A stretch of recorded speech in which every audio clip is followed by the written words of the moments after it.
to On the Air with ICA, Episode 3. My name is Laura Sawyer, and I'm the Executive Director of the International Communication Association, a nonprofit association working to advance the scholarly study of human communication by encouraging and facilitating excellence in academic research worldwide. ICA is headquartered in Washington, D.C. in the U.S., but we have over 5,000 members in over 80 countries around the globe. As you may know by now, the idea for this web series and now its accompanying audio podcast came from an aha moment I had after reading a series of articles called Left to Their Own Devices on Medium, covering various topics surrounding teaching during a pandemic, which were authored by professors Vikki Katz and Amy Jordan, both at Rutgers University.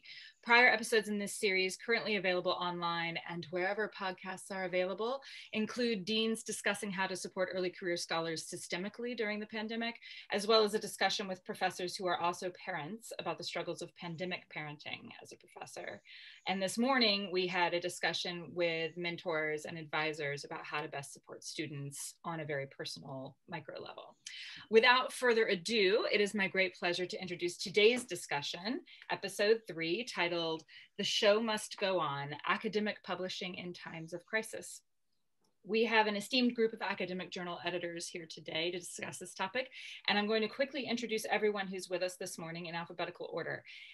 As those consuming this information later may be either watching or listening to the audio-only podcast, it would be really helpful if you can both give a wave and an audible greeting when you're introduced to help those watching or listening to this recording identify you when you speak later. So first, I'll start with Dr. Larry Gross, is professor of communication at the University of Southern California Annenberg School, ICA fellow and past president, one of the founders of the entire field of LGBT studies, and founder and editor-in-chief of the groundbreaking open access journal, the International Journal of Communication. Larry, thank you for waking up early to join us. Good morning. Good morning here anyway. Dr. Lance Holbert is professor of communication at Temple University's Klein College of Media and Communication, an ICA fellow and editor-in-chief of ICA's flagship publication, the Journal of Communication. Hi, Lance. Hello. Tom Mankowski, he is ICA's director of publishing operations. Oh. Hi, Tom. And Dr. Chuka Onwumachili is professor at Howard University right here in Washington, D.C., which just happens to be the alma mater of the new Vice President of the United States, and is editor-in-chief of the Howard Journal of Communications. Dr. Onwumachili, welcome. Okay, thank you. I'm happy to be here. Dr. Yariv Tsfati is a professor of communication at the University of Haifa in Israel, co-editor-in-chief of ICA's journal, Human Communication Research. Yariv, thank you for being with us. Good evening. And last but never least, Dr. Barbie Zelizer is the Raymond Williams Professor of Communication and Associate Dean for Research and Director of the Center for Media at Risk at the University of Pennsylvania's Annenberg School for Communication. She is also a fellow and past president of ICA. A former journalist herself, she is co-editor of Journalism, Theory, Practice, and Criticism. Barbie, welcome. Thank you. All right, so thank you all very much for being here. We are so grateful for your participation. I know everybody has so much going on, and we will try to keep this as close to the hour as possible. I am honored to introduce our moderator for this discussion, Dr. Vikki Katz. Vikki is an associate professor in communication at Rutgers University, whose research focuses on digital inequality, learning, and technology use among children and families. She co-edits the Journal of Children and Media, and her collaborative research with Amy Jordan on how digital inequality affected remote learning for undergraduates this spring is what ultimately sparked this series of conversations. Vikki, I will turn it over to you. Thank you, Laura and ICA, and thank you everybody for joining in early hours and late ones and everything in between. I'm very grateful for the time, and I think this is an issue that's both of great importance to ICA's membership, but also something that seems sort of shrouded in mystery is the editorial side of the journal process, and that's true in regular times, but it's certainly that much more the case in pandemic ones. So what we'll be discussing today is how the editorial experience has shifted and in ways that it has or has not in the pandemic, how it's shifted from what you see for authors with regard to reviewers and also from an editorial perspective. And I'm really looking forward to learning from all of you. I've had some of these experiences myself with Journal of Children and Media. And so I'd love to start with asking you to talk a little bit about what experiences you've had since the pandemic began with regard to authors, both your interactions with them in the face of the pandemic and perhaps heightened anxieties around tenure and promotion and the speed at which things move during a pandemic, but also changes you may have seen in terms of who is or isn't submitting to your journal and the challenges that are being faced on the author side. I don't know if there's anyone who'd like to jump in or. I'm happy to start. And let me first acknowledge, and I'm sure Lance can give us the details, but Lance sent around some data from the Journal of Communication, and I looked at the data from the International Journal of Communication that I edit, and it's pretty much the same. So the first thing I would note is that the number of submissions to my journal has increased compared to the previous year.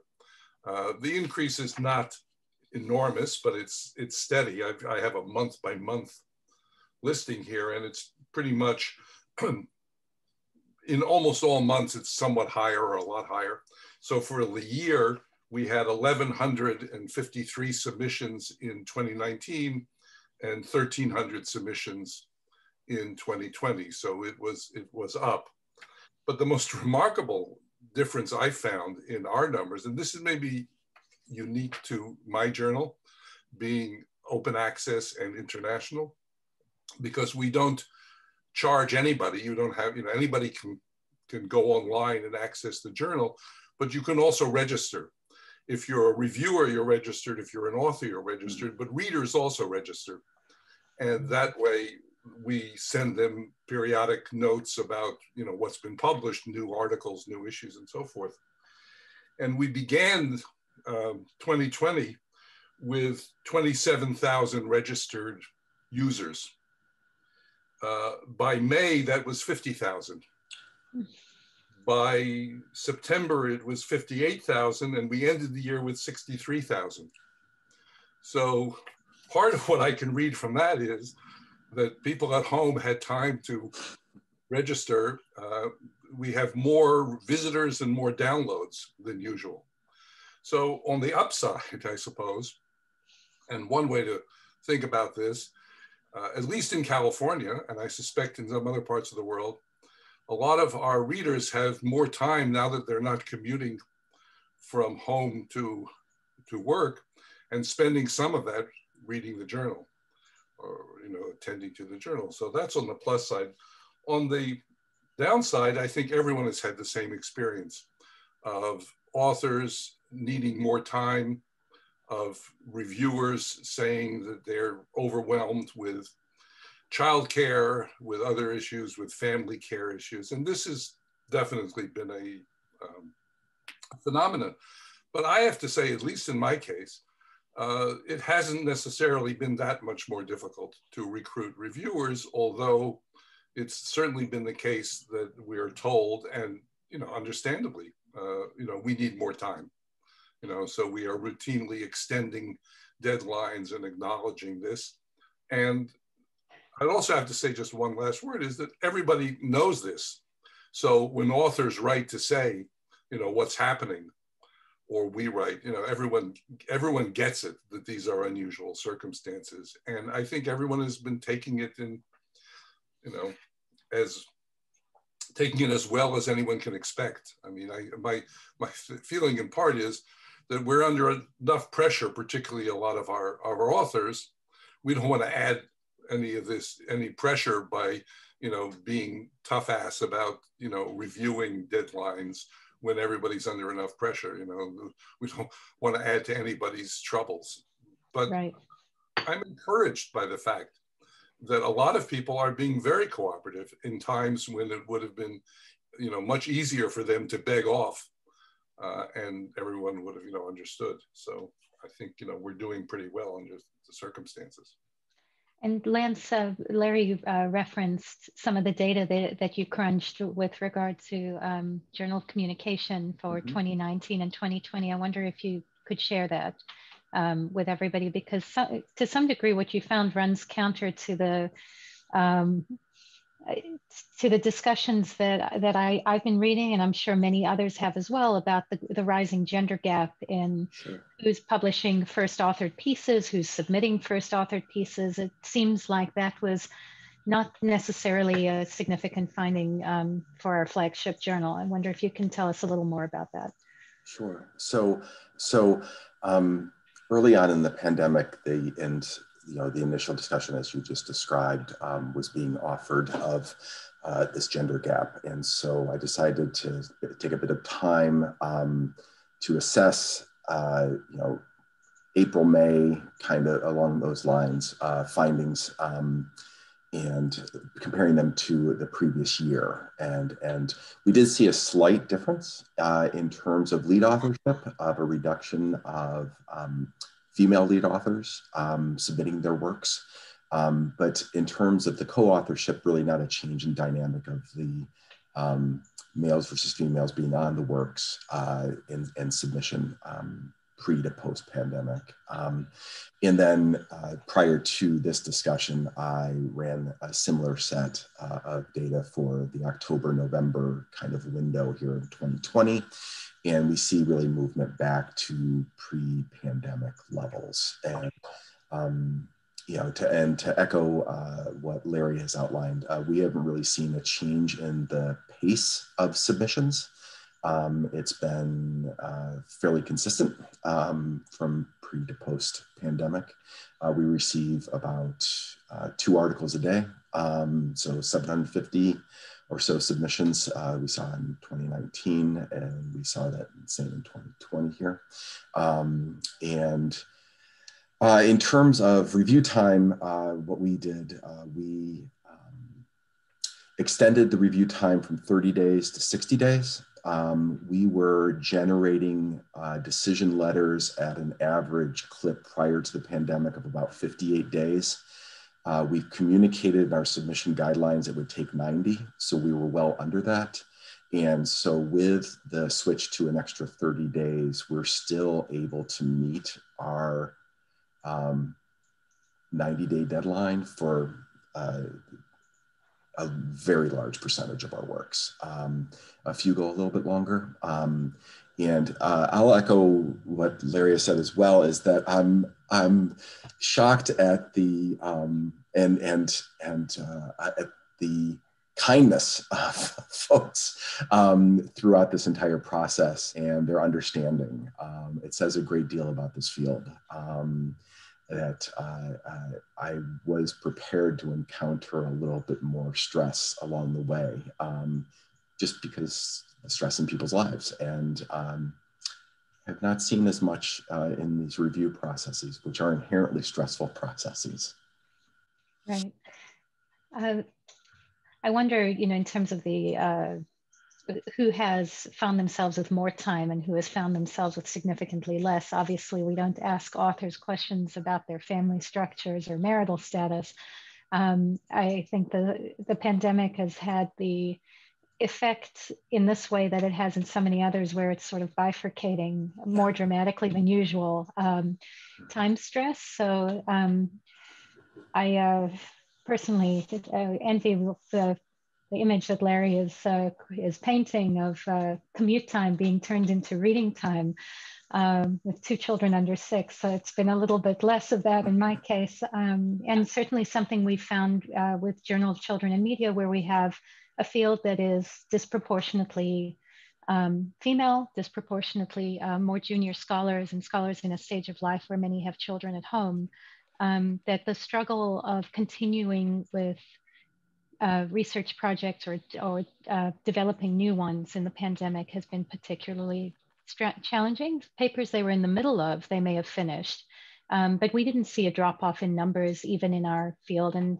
I will say that I've had the wonderful experience of having more senior folks in our field who do not have children at home actually emailing me to say I can take on more reviews. because I know that the field's going to be struggling right now. And so I've been kind of overwhelmed by seeing that sort of recognition that the community's been affected quite differently across myself. Barbie, what's your experience been? Because I know that the reviewer side's been challenging in different ways for different parts of the field. Yeah, I mean, I have to say that I'm experiencing things substantially more negatively. We are journalism. When Laura said at the beginning that the show must go on, my immediate response in my head was, yeah, but Broadway's closed, you know? So, you know, I mean, yes, the show must go on. It was an ironic title. I mean, I think there's no question that the submissions are out there, right? And the submissions continue to increase. I mean, this has fortunately been the experience of journalism from the get-go. We're always having more and more submissions. I think that there isn't a difference per se in terms of in terms of gender or composition or whatever variables might kind of force some authors to the background because of COVID. I will say that there is a lot of anxiety among authors. I feel that and understandably so, but I feel that, you know, there's a very kind of close tracking of where an article is in the process, and needing kind of clarification from us as editors, Howard and I, you know, how much longer it's going to take. I will say that the big problem for journalism has been reviewers. It's like a block in the chain, right? And it's not only that folks are not responding when we ask them to review, but they're also refusing to see a second time articles that have been revised to their suggestions.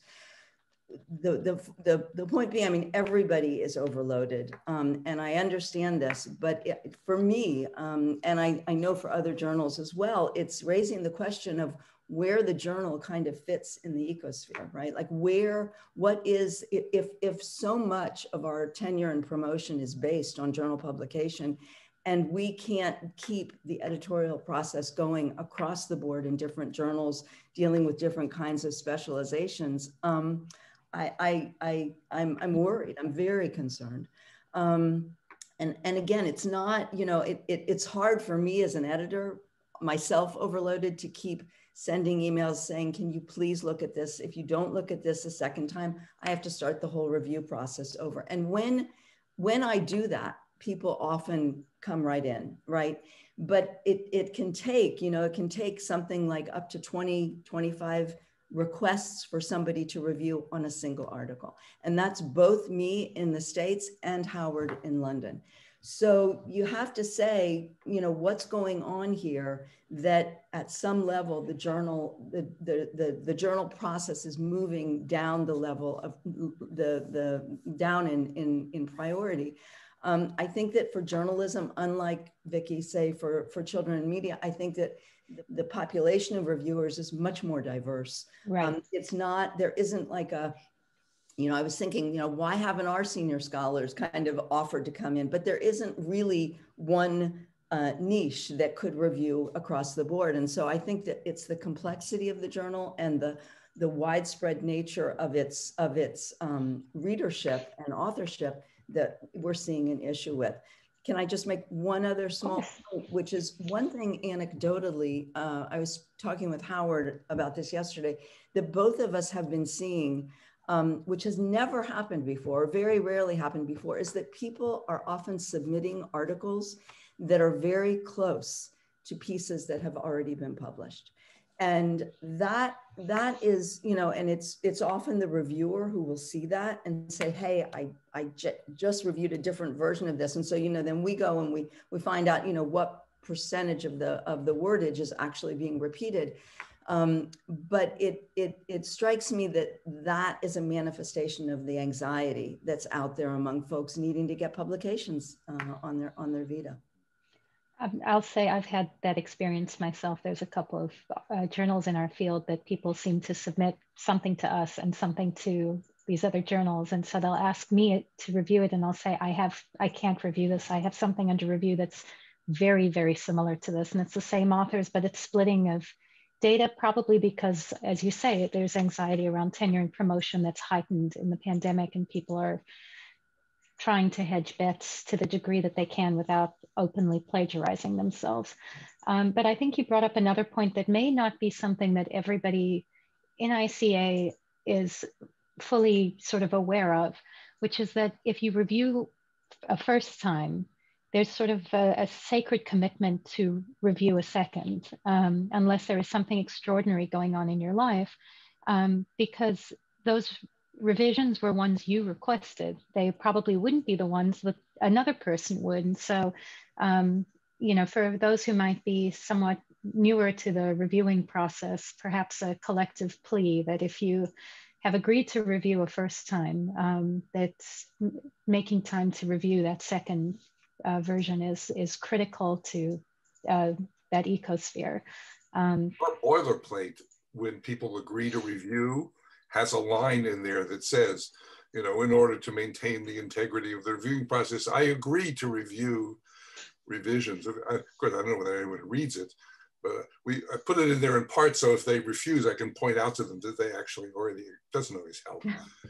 But that's diabolically brilliant, Larry, because the general boilerplate from Manuscript Central and others is an opt-in or out. You have defaulted to an opt-in, and that's very clever. We put some little phrases in there like "thank you for asking me" and stuff like that. But then we do say, you know, at least the idea is, I mean, it's like putting something on the syllabus so you can tell the students later, you know, it was on the syllabus. You can't say we didn't tell you. Exactly. So Chuka, I wonder what your experience has been, because you've also got a community that has, you know, sort of a unique identity professionally in some cases. What has the experience been for the Howard Journal of Com? I think there have been similarities in terms of experience, but really it comes to my mind right now, there are three things that I wanted to talk about. One is essentially the content of manuscripts that's been submitted. For some reason, well, I wouldn't say for some reason, maybe we ought to expect it, is that a lot of it has been about the pandemic itself. We are running a special issue on it, but beyond the special issues, on other topics, people have found some way to, you know, to include the pandemic in there. So this has been something that's really been of concern for a lot of the authors. They've found some way to include it. But the other thing that we're experiencing also is reviewers. Several reviewers that I've contacted and said, could you please review this piece? I've had a number of them come back and say, you know what, I'm down with the COVID. They come right outside and tell you that. And in such a case, you've got to put them out for a while. But this is something that they volunteer to say. And it's not something that you try to find out to say, why are you not accepting to review? They come right out and say, you know, this is my experience. I'm sick with COVID right now. I'm not going to be able to do this, and you have to move on. So I've received this from a number of reviewers that I've contacted. So this is essentially affecting us directly. That is the academic field. And it's not something that is distant. This is really within our own community. The other thing that I wanted also to talk about is that the submissions that we are getting, the number of submissions for this period has actually gone up. I don't know whether that's what the other editors are experiencing, but we've had really a large increase in number of submissions during this period. And I've been overwhelmed with it, because one of the things that we have, even though we do have a large database of reviewers, but I've found myself going outside that database to try to get additional reviewers to help us meet the deadlines. And sometimes we're unable to meet the deadlines because we're unable to locate an appropriate reviewer in good time. So that's an impact on our journal at this moment. Absolutely. Yariv, I wanted to see, from a non-US perspective where, the variations in how COVID is affecting people's work lives is variable both within and across countries. But I'm curious how this has been impacting your editorial experience for human communication research as well. Thanks, Vikki. First of all, I want to apologize to Larry. I owe him a review. I'll do it. Don't worry. Second, I need to point out that we moved into the position of co-editors in chief in July, so we didn't experience April, March. But I did look at the statistics. As in other journals, no significant impact on submissions. We slightly decreased, but compared to 2018, we're doing better. So I guess there are other factors, non-COVID related factors. With reviewers, I'm sensing the same experiences others have reported. Am I the only one on the floor who was positive for COVID? Mm-hmm. So I can say as an editor, actually the days in quarantine were actually extremely productive. I only had mild symptoms. You get a room service and the kids, someone else is taking care of them and you don't have to clean the house or cook. So it was pretty productive. And also, now afterwards, and I'm totally back to myself, when I need to push reviewers, I write them, I know these are troubling times. I myself was positive for COVID, and then they do it on the same day. So I don't want to encourage you to get infected, but that was my personal experience. Yes, these are not regular times for anyone here in Israel and elsewhere. I think everybody is struggling hard to keep the show going on. And it sort of works, not all the time. So some people are late. I'm getting a lot of requests from authors to extend the revision deadlines, and we always agree to that. That's it for now. It's a fantastic application of Jewish guilt, Yariv. I myself have had COVID, but please let me know when you can have my review. I was just going to add, a lot of what you're saying is sort of not isolated from what I'm hearing from sort of publishers and other people in sort of my role. Increases in submissions, increases in reviewers needing more time, and then Barbie, as you said, increases in people, the anxiety from authors, particularly reaching out to editors, reaching out to the publisher, reaching out to ICA to find out what stage their article is. And oftentimes it's the same as it was, but there's that extra level of, well, it's been 15 days, where is my research? Right. Lance, I think you wanted to add something. I think one potential insight about the increase in submissions that many of us are seeing, or at least maintaining, is that, one thing with the pandemic is that it's create difficulties for additional data collection. And so what a lot of people are doing, at least I'm seeing, is reworking or retooling their existing works. So some pieces that may should have died are being retooled and sent out. And so we're seeing a lot of repurposed works. And so I am seeing more dated works, I would say, and things that have clearly been in other places along the way. And so I just think that one thing of the potential increase is that, people are more hyper conscious of not letting a work just settle on the cutting room floor, and they're going back out there in some way. Could I add something here? Of course. I think from my own journal, in terms of the Howard Journal, I think the community, the way it affected the African American community, is perhaps a reason why we are getting a lot of articles on it. As I said, we're receiving several, and most of them really focus on the effect on the community itself. So that might be a reason why we are getting a higher number of articles being submitted to the Howard Journal of Communications that focus on the COVID itself. I'm also getting a lot of COVID-related submissions, and I suspect, anytime there's been a recent, phenomenon that's relevant, it generates research. I think my sense is, and this is informal, it's certainly not systematic, is that the COVID-related articles have not necessarily fared very well in the review process. Yeah.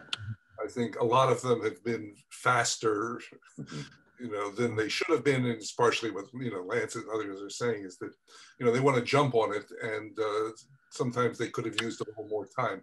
I think I'm getting a slight uptick. I'm not sure again either, in reviewers saying, I reviewed this for another journal. The kind of churning that goes on. And we all have that, we've all had that experience, and it's a common one. And I think it's the pressure. I'd like to sort of broaden this out and pick up on something Vikki and Barbie was saying, which is the larger questions. I mean, I think to some extent, the epidemic has heightened, but not introduced new issues. These are issues that have been around for a while. The endlessly ratcheting up expectations on the part of institutions for publication, the push, and the challenge of recruiting reviewers is also related to the endlessly increasing number of journals. It seems to me every time I turn around, I'm hearing about a new journal, and it's, having started one myself, I'm a little bit reluctant to say nobody should keep starting journals. I mean, I think we started one because there was a niche in the open access model needed to be demonstrated that it really could work. But we are creating a situation in which we are collectively putting demands on the members of a community that are becoming, insupportable. Everybody has to publish more and if you up the ante on the quality of the journal, and that means more reviewers.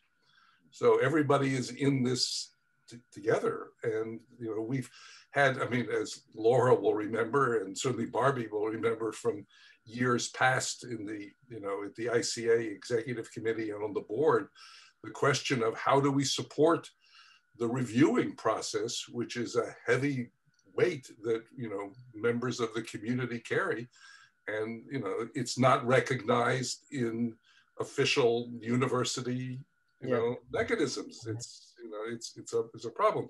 Just one last point on that. What I now do, we've started it and are just doing it this week, is at the beginning of every year, we send formal letters, sort of printable PDFs on letterhead to all of our reviewers, which is about 1,800 from last year, thanking them for their service, the kind of thing that can be submitted with an annual review report, and it's a relatively, we also send them emails thanking them every time they send a review, but we send this, annual letter, and that's a simple thing to do.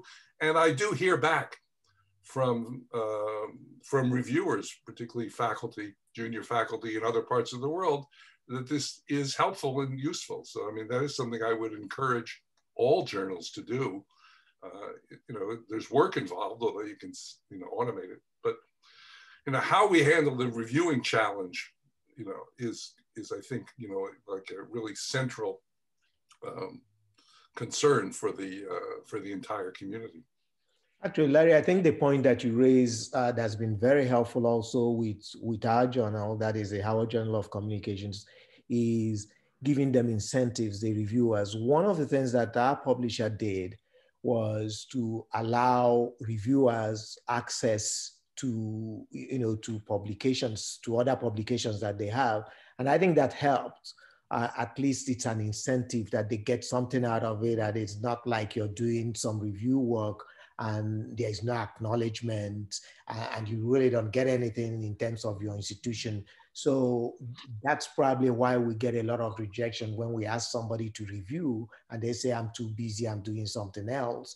If they can be given some of those things, some of those perks, it seems to help in terms of encouraging them to participate in the review process. At least for my journal, that's what we are seeing. Well, because I think what you're both hinting at quite clearly is that the reviewing is the, unrecognized, low glory service element of this largely invisible sort of care work for the discipline. It is unpaid. It is largely unrecognized. The glory is in being on the author side of this editorial process, not the reviewer side. I will say that one of my primary frustrations in an editorial office is somebody who has perhaps published an article in the journal in the last year or two, maybe more than one, refusing to review. That I can see Barbie's about to jump out of her seat, right?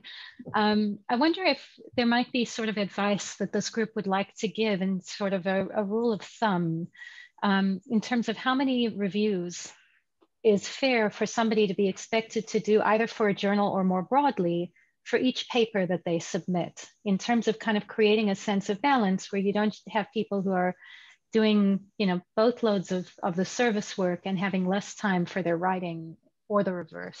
I'm curious, what advice you would offer, especially junior scholars who may not have been socialized to this in graduate school. What should be the expectation in that way, Barbie? I mean, it's interesting that you say that, Vikki, because of course, as I've been wrestling with the declines on reviewing, I actually started, when somebody gets a paper accepted, within a month, they're on my review request list, and they still say no. So it's, I mean, even when it's that close, and I get it. I mean, I'm bifurcated here. I get the tensions. We're all overloaded. However, I mean, I think that I think in terms of your question, then I want to get back to something Larry was saying earlier.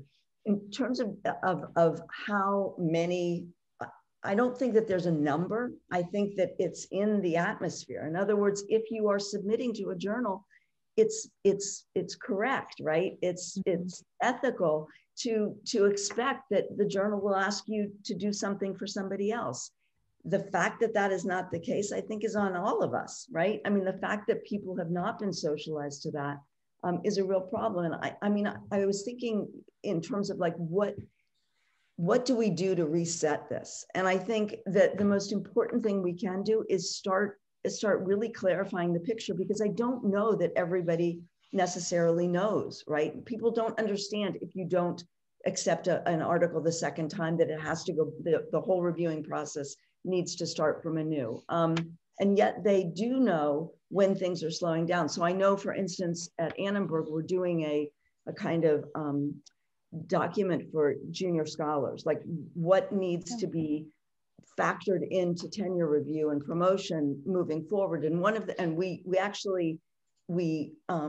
tasked it to the junior professors in our school to kind of articulate what they found was most problematic. And the first thing they said was the delay in publishing, and the fact that articles are taking longer, that articles seem to be going through, if they're watching, as many of them are, if they're watching the website, right, they're getting a notification that the article is being sent out for review. So it's not like this process is unclear to them. And they've asked that to be actually part of our departmental or school-wide understanding in terms of our ability to kind of judge how much productivity they have.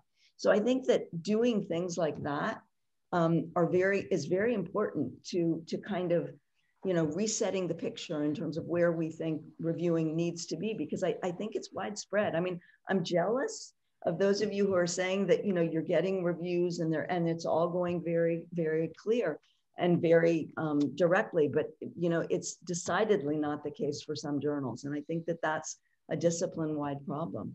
In terms of trying to make it more of a standard in our field, last year, ICA made it a requirement in the submission system that it automatically says, I understand that by submitting a paper, and this is for the annual conference, not for journals yet, but that I understand by submitting a paper, I'm agreeing that I will also review for the divisions to which I have submitted.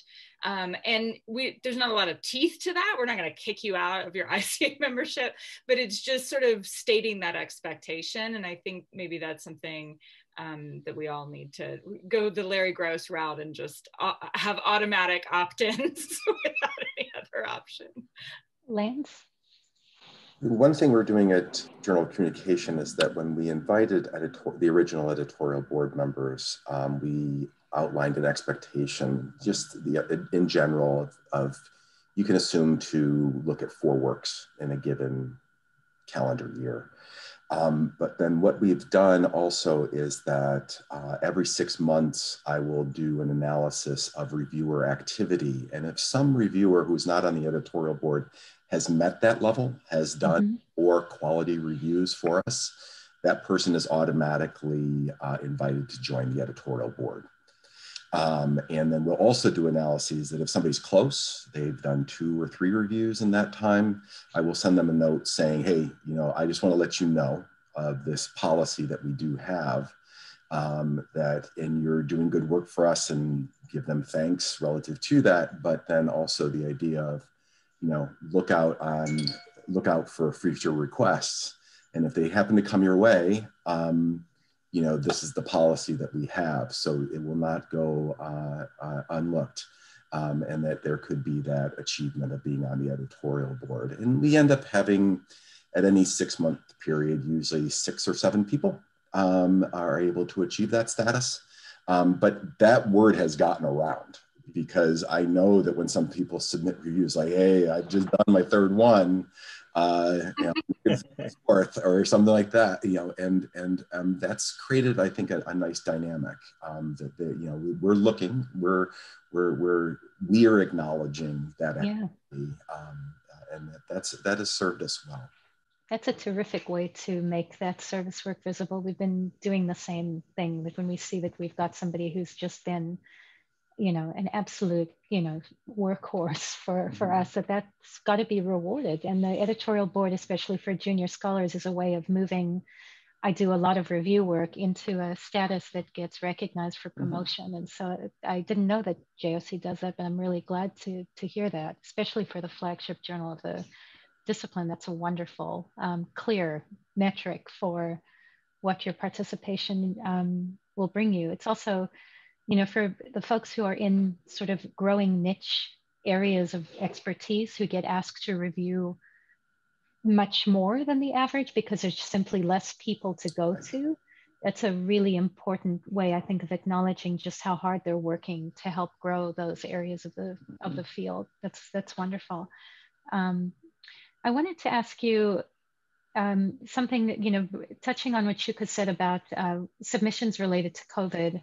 And I could see agreement around the group, and we've had this experience too, that COVID-related submissions, at least so far, have not done well in the review process. And it's possibly just that they may be opportunistic studies that were not so well designed.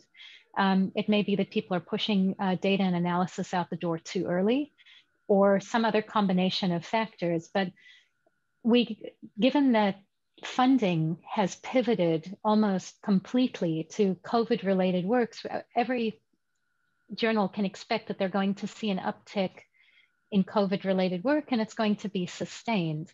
And that creates sort of a parallel thought for me with something that Larry taught us all when we were in graduate school, which is if you focus on the brand new tech, by the time it gets published, it's out of date. It's what's evergreen underneath that element of the new, you're focusing on TikTok, but not the underlying dynamics of why people use it. It will be out of date before you hit publication. With any luck, the pandemic will be in our rearview mirror a year from now, which would be when a paper submitted today is likely to be published if things go well. I wonder what advice you have for authors about how to sort of position that work, because for me, one of the reasons that those COVID submissions have not been successful is that they're treating the pandemic as if it manifested out of thin air, and there's nothing that ties it to any sort of social condition that came before. You know, what children and parents are doing with tech during COVID is not born out of nothing. It's born out of existing practice, and not acknowledging what came before will date the work in a way that makes it unworkable. So what advice would you have for authors who are collecting data, developing submissions, on the verge of hitting send after they watch this and perhaps going back to retool? What would you advise them in terms of those manuscripts being more substantial in the fields that you focus on? So I had a very recent back and forth with an author on precisely this question. I think that, you know, journalism as a journal is an odd area, because whenever anything is topical, it just implodes, right? Just by virtue of what the journal specializes in. But you know, I went back and forth, and I said, you know, the value of this will be more long lasting if you can make it work for a larger aim. So that it's not just about COVID, but it's about COVID as an exemplar of something else, right? Whether it's, you know, violence or power dynamics or whatnot. And I think that's the issue. I think that folks are so concerned, understandably, right, with keeping the publishing machine fed, that this is what they're living, so this is what they're researching. And I get that, and we all do it. But I think if you can use it as a means to an end rather as an end in itself, I think that you kind of are able to broaden the prism in which the piece comes out. I think, you know, Vikki already, you know, said what I would say. You know, I was a good student, Larry. You know, but I would add one other thing to that, which is you can treat it as a natural experiment, which occasionally happens when, you know, sort of history and life provides an opportunity to look at a theoretically, you know, derived question in terms of real life. So, I mean, which is a version of what you were saying, which is you know, generalize it, raise the level of abstraction. I've also seen, as I suspect, and I think Lance or somebody referred to this earlier, there will be special issues.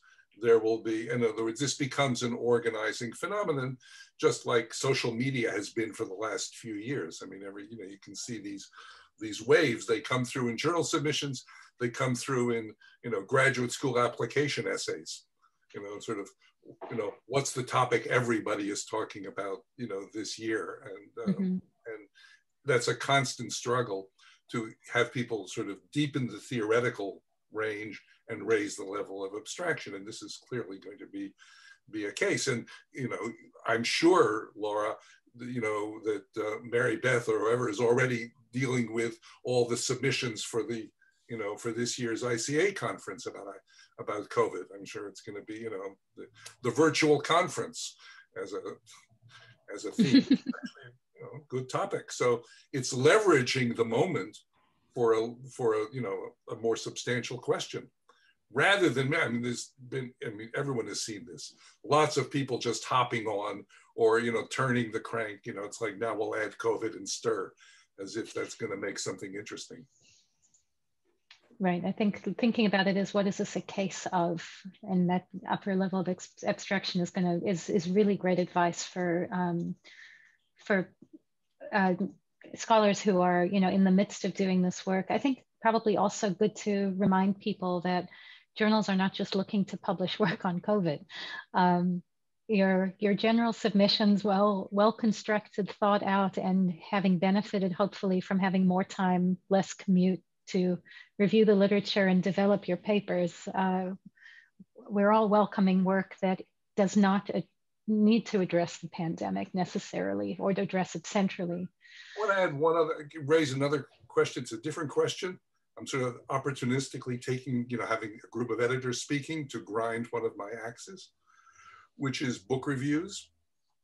Okay, yeah. You know, we are a field, as we know, where there are journal scholars and there are book scholars, and there are some who do both. But for book scholars, and it's a fairly substantial portion of the field, the work that they do appears in book form. And I've already talked to colleagues whose work is being affected or working on books, including as Lance said, the difficulty of, being in the field and gathering data, which is more impacted often than the writing. But I would argue, have argued for a long time, that our field is failing its responsibility to its members who publish their work in book form, because books are not counted in citations, and all the citation metric mechanism that's oppressing our lives and our members leaves books out. And what counts for the metric for books are reviews.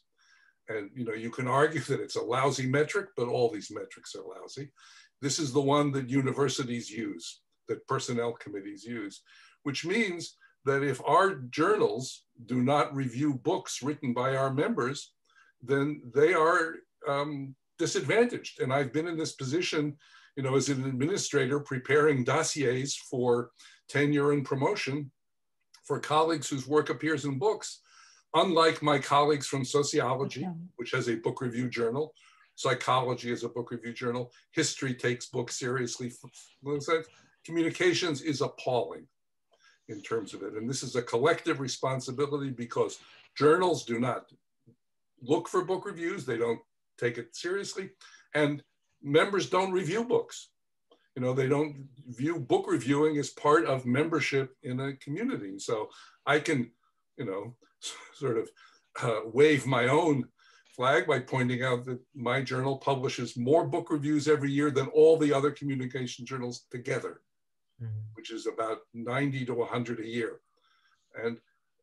But everybody could be doing this, and the journals are not doing it. They used to complain when I would talk to editors that they can't do it because they don't have enough pages. Well, we're all online now, so that excuse is irrelevant. What we need to do is build an understanding that book reviewing, particularly, again, it's like we were discussing with reviewers and authors. When I ask somebody to review when an author asks me whether their book will be reviewed, I ask them when they last reviewed a book, which usually was never. And well, part of it is also people don't review books this is a long discussion we could have. Our field doesn't, most social sciences don't review books very well. It's kind of a book review, right? It's a summary, but not an engagement with the argument. And we don't get credit for it the same way. But not having reviews at all is a serious problem in personnel reviews. But Larry, I think that in this case also, speaking from my own perspective, is that the publishers ought to push it as well. They should, but they're irresponsible. It's gotten, the one thing that's gotten easier with COVID is they now send PDFs instead of books. So it's a lot faster. So we can get the PDFs, we get them routinely from the publishers. We can send them internationally, which was a problem in the past because of mailing time and expense to mail them. So we can do it.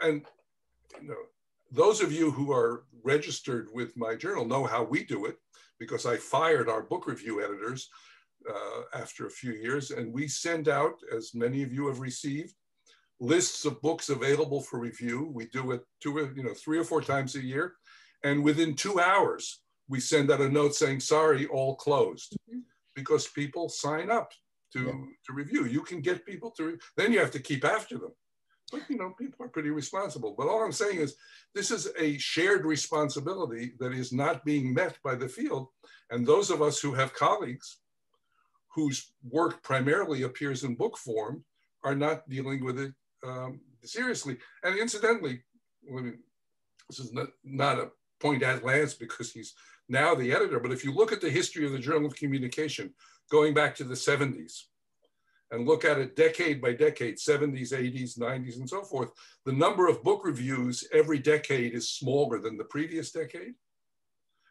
Back in the 70s and the 80s, there were 4 or 5 times more book reviews. And if you look at those book reviews, you'll know the reviewers' names, because senior scholars typically reviewed books the way they do in other fields. This is Vikki's point.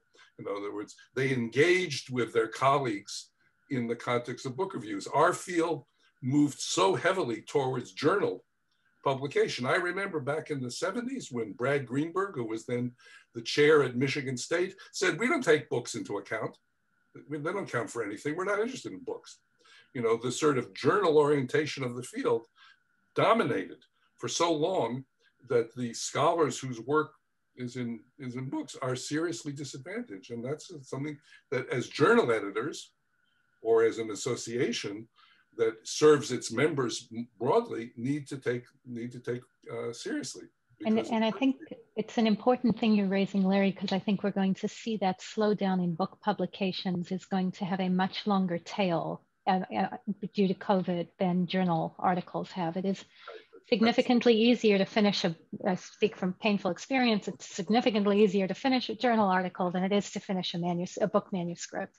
And I know that I've spoken to people at a few presses who are not going to have lists this year because people are not able to deliver their books when they thought they would.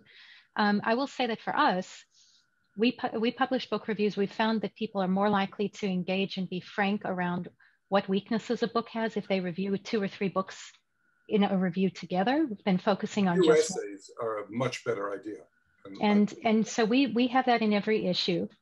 We actually sometimes find ourselves scrambling for books to review. So this is, a selfish plea. If you've written anything related to children, media, and tech in book form, and you feel like it hasn't got its due, we would happily look at it. I think there's also a presumption that the editors will find your books, and the publishers don't necessarily do a great job of sending them. And unfortunately, this becomes a point of self-promotion. So another takeaway, perhaps for some more junior folk from this conversation.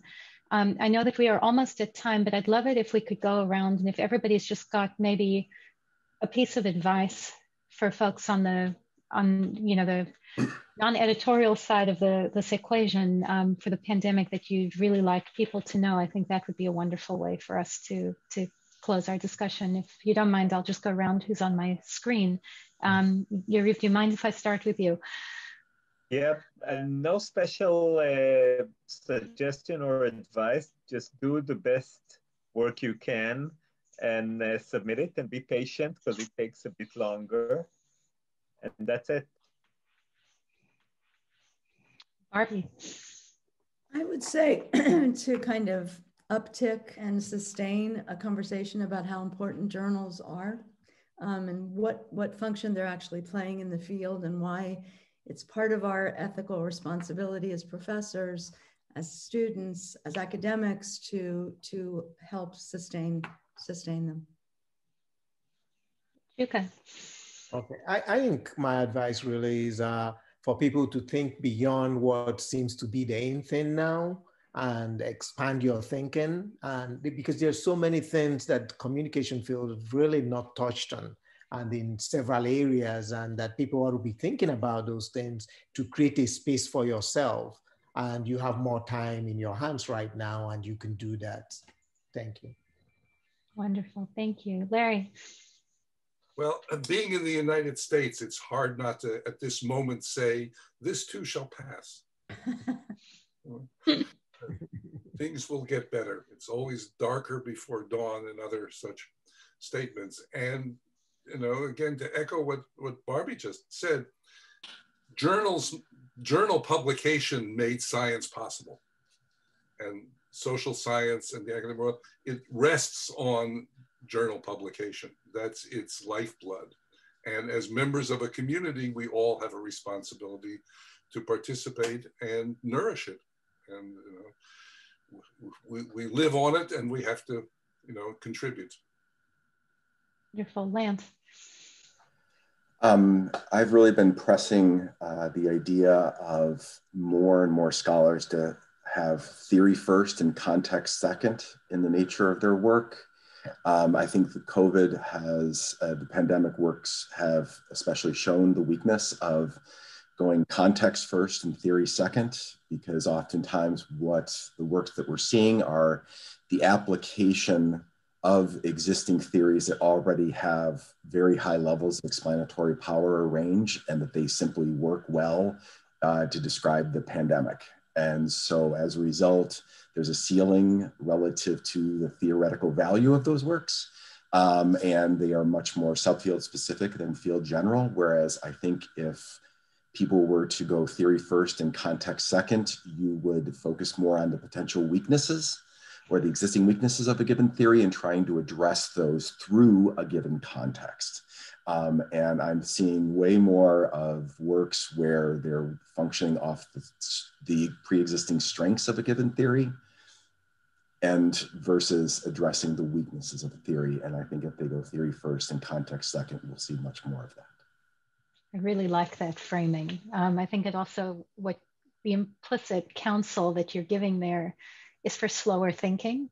Yes. To take your time, and that there's a quality quantity argument here that, you know, we sort of hinted at various points in this discussion, people sort of splitting works and very similar works being sent out at the same time, and the anxieties that underlie that decision. But perhaps the plea that puts these things together is that you will do more for your career by spending more time on one high quality, well thought out piece. It will be more likely to get through review. It will be more likely to make a substantial contribution and to feel like a meaningful use of your time in a hard time than splitting things multiple ways. It also doesn't do good things when a reviewer is reporting back to an editor that they've read something that's almost entirely similar in the last 2 weeks. And our field is not large.